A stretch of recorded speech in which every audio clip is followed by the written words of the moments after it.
नमस्कार, तिब्बत टीवी के हिंदी प्रसारण में स्वागत है।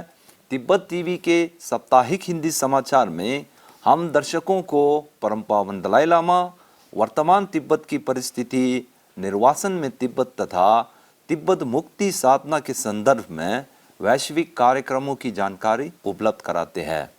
आपके साथ मैं हूं तेंजिन पेलजोर। देखिए इस सप्ताह की प्रमुख खबरें।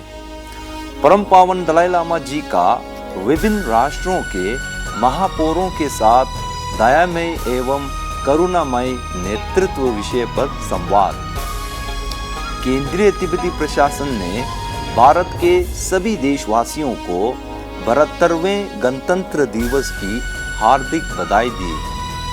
तिब्बती भिक्षु तेंजिन ङीमा का चीनी जेल में अमानवीय मारपीट और यातना से दुखद निधन। संयुक्त राष्ट्र मानवाधिकार परिषद के तीसरी यूनिवर्सल पीरियोडिक रिव्यू के दौरान नेपाल में तिब्बती शरणार्थियों की स्थिति का विषय उठाया गया।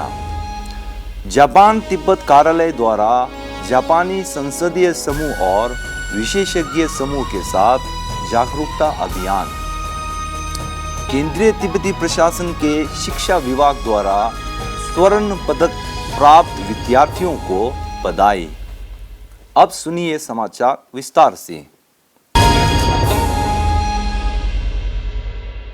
गत 27 जनवरी 2021 को परम पावन दलाई लामा जी ने धर्मशाला स्थित अपने आवास से वीडियो लिंक के माध्यम से विभिन्न राष्ट्रों के महापौरों के साथ दया एवं करुणा से भरपूर नेतृत्व विषय पर संवाद किया। इस अवसर पर अमेरिका के इंस्टीट्यूट ऑफ स्ट्रेटेजिक डायलॉग के मुख्य कार्यकारी अधिकारी साशा हैवलिसेक ने परम पावन दलाई लामा जी का स्वागत करते हुए अपने संस्थान के कार्य के बारे में परिचय दिया। इस संवाद का संचालन अमेरिका के महापौरों की सभा के अध्यक्ष महापौर ग्रेग फिशर द्वारा किया गया। इसमें 19 देशों के 74 महापौरों ने भाग लिया। अपने संबोधन में परम पावन दलाई लामा जी ने कहा कि मैं जब भी बात करता हूँ, मैं मानवता की एकता पर जोर देता हूँ। हम सभी इंसान एक समान है। वैज्ञानिकों ने माना है कि हम सभी सामाजिक प्राणी हैं जो समुदाय की भावना के साथ रहते हैं। हम सभी एक दूसरे पर निर्भर करते हैं और हम सभी जीवित रहने के लिए एक दूसरे का ख्याल रखते हैं। उन्होंने कहा कि जब मैं पहली बार भारत आया तो मैंने भारत और तिब्बत के बीच घनिष्ठ संबंधों को याद किया। उस समय के प्रधानमंत्री ने कहा कि भारत तथागत भगवान बुद्ध की भूमि है। आज के समय हम प्राचीन भारतीय ज्ञान के अहिंसा और करुणा के सिद्धांतों को अपनाने से शांतिपूर्ण दुनिया विकसित करने में लाभ उठा सकते हैं। We are social animal.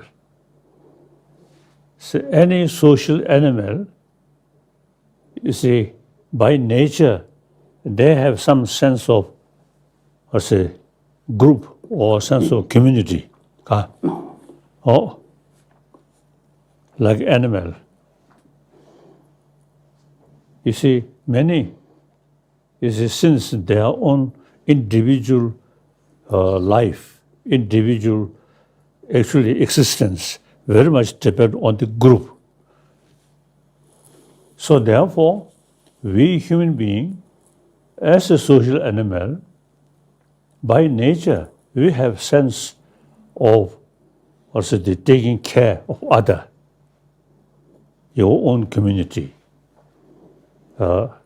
Taking care your own community is your own interest, your own survival. That is nature.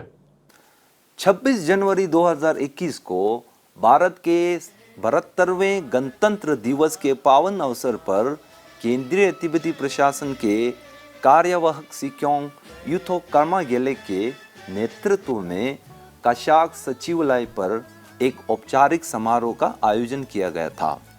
इस अवसर पर यूथो कर्मागेले ने भारत का राष्ट्रीय झंडा फहराया और सभी अधिकारियों ने राष्ट्रगान गाए। मीडिया प्रभारी को संबोधित करते हुए उन्होंने तिब्बत के अंदर और निर्वासन में रह रहे तिब्बतियों की ओर से भारत सरकार और सभी देशवासियों को गणतंत्र दिवस की बधाई दी। साथ ही उन्होंने भारत सरकार तथा लोगों द्वारा तिब्बत मुद्दे के प्रति पिछले 61 वर्षों से निरंतर समर्थन देने के लिए आभार प्रकट किया है। उन्होंने चीन के शासन पर टिप्पणी देते हुए कहा कि चीन में ना लोकतंत्र है ना गणतंत्र है, फिर भी चीन गणराज्य होने का दावा कर रहा है। आधिकारिक समारोह के बाद वित्त मंत्री श्री कर्मा ईशी और निर्वासित तिब्बती सांसद के उपसभापति आचार्य ईशी फुनसोक सहित कई तिब्बतियों ने धर्मशाला स्थित कांगड़ा जिला स्तरीय गणतंत्र दिवस समारोह में भाग लिया। वर्षों के पश्चात भारत के प्रत्येक नागरिक को सूचना एवं अंतर्राष्ट्रीय संबंध विभाग के संयुक्त राष्ट्र, यूरोपियन यूनियन और मानव अधिकार डेस्क के अनुसार तिब्बत के जाओंगपो शहर के 19 वर्षीय तिब्बती भिक्षु तेंजिन न्यीमा का चीनी अधिकारियों द्वारा अवैध हिरासत में मारपीट, क्रूर दमन और कठोर यातना से हाल ही में मृत्यु हो गई। तेंजिन न्यीमा को चीनी शासन ने तिब्बत की स्वतंत्रता के लिए शांतिपूर्ण प्रदर्शन करने के तथाकथित आरोप में गिरफ्तार किया था। न्यीमा के साथ 6 अन्य तिब्बतियों को चीनी शासन ने 5 साल की सजा सुनाई थी।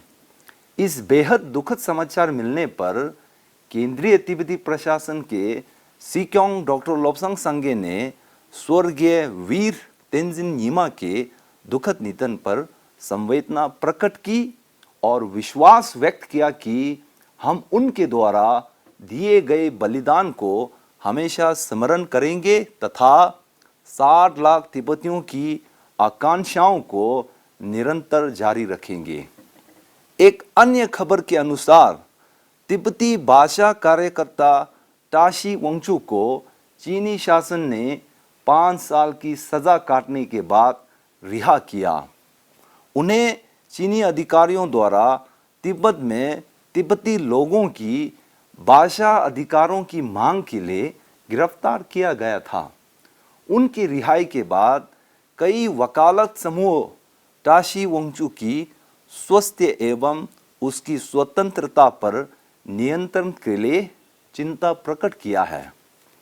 इसी 18 जनवरी 2021 से शुरू हुई संयुक्त राष्ट्र मानवाधिकार परिषद के 37वें यूनिवर्सल पीरियोडिक रिव्यू के ऑनलाइन सत्र में संयुक्त राष्ट्र के सदस्य देशों ने नेपाल में मानव अधिकारों की स्थिति पर तीसरी समीक्षा की। इस दौरान नेपाल में तिब्बती शरणार्थियों की स्थिति तथा मानव अधिकारों से जुड़े अन्य विषय भी उठाए गए। सत्र में अमेरिका के प्रतिनिधिमंडल ने नेपाल सरकार से सभी तिब्बती शरणार्थियों के पंजीकरण, सत्यापन तथा कार्य करने हेतु उपयुक्त पहचान पत्र जारी करने का आग्रह किया।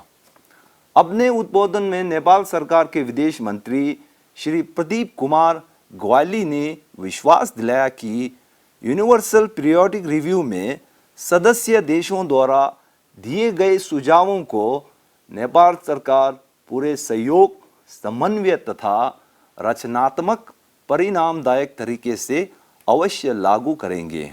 जापान स्थित परम पावन दलाई लामा के प्रतिनिधित्व कार्यालय के प्रतिनिधि डॉक्टर छेवांग ग्याल्पो आर्या और सचिव लोब्सांग छोटांग ने तिब्बत पर जापानी सर्वदलीय संसदीय समूह के महासचिव श्री नागाओ ताकाशी के साथ संसदीय भवन में मुलाकात की। इस दौरान डॉक्टर आर्या ने श्री ताकाशी को अमेरिका सरकार और कांग्रेस द्वारा कानून में पारित तिब्बती नीति और समर्थन अधिनियम 2020 के बारे में विस्तार से जानकारी दी। उन्होंने इस अधिनियम के अंतर्गत सभी प्रमुख बिंदुओं, विशेषकर परम पावन दलाई लामा जी के पुनर्जन्म मामले तथा तिब्बत समस्या का समाधान हेतु मध्यम मार्ग नीति के बारे में विस्तार से बताया। श्री तकाशी ने अमेरिका सरकार द्वारा तिब्बत के समर्थन में इस अधिनियम को पारित करने के लिए अमेरिका की प्रशंसा की।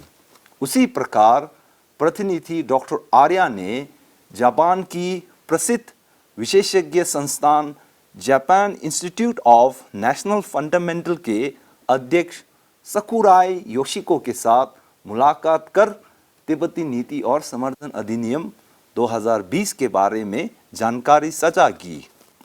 अंत में हमारे सभी तिब्बतियों और तिब्बत समर्थक के लिए एक विशेष खुशी का समाचार।